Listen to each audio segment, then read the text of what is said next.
জেলা পর্যায়ে সমন্বয় পরিচয়ে বিভিন্ন ধরনের দখলদারিত্ব চাঁদাবাজি চলে। খুলনা সদর সাংগঠনিক বিভিন্ন কার্যক্রম পরিচালনার উদ্দেশ্যে ভাইয়েরা দাঁড়িয়ে আছেন, দ্রুত বসে যান।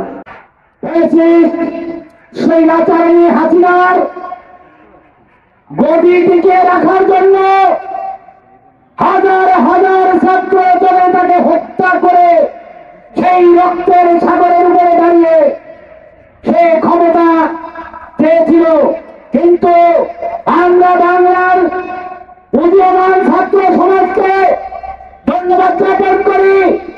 এই হায়নার দল থেকে এই বাংলাদেশের শ্রমিকদের পক্ষ থেকে তার আন্তরিক ধন্যবাদ জানাই।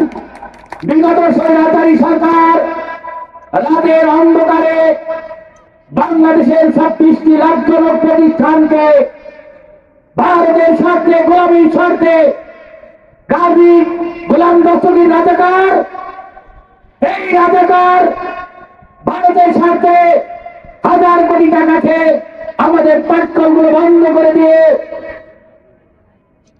70,000 শ্রমিককে গলা ধাক্কা দিয়ে বের করে দিয়েছে। তাদের ন্যায্য পাওনাও পর্যন্ত বুঝিয়ে দেয়নি, তাদের বাসা বাড়ি থেকে উচ্ছেদ করে দিয়েছে, তাদেরকে অনেক নির্যাতন করেছে আওয়ামী লীগ। আজকে ছাত্র সমাজ আমাদের আমার তীব্র নিন্দা জানাই।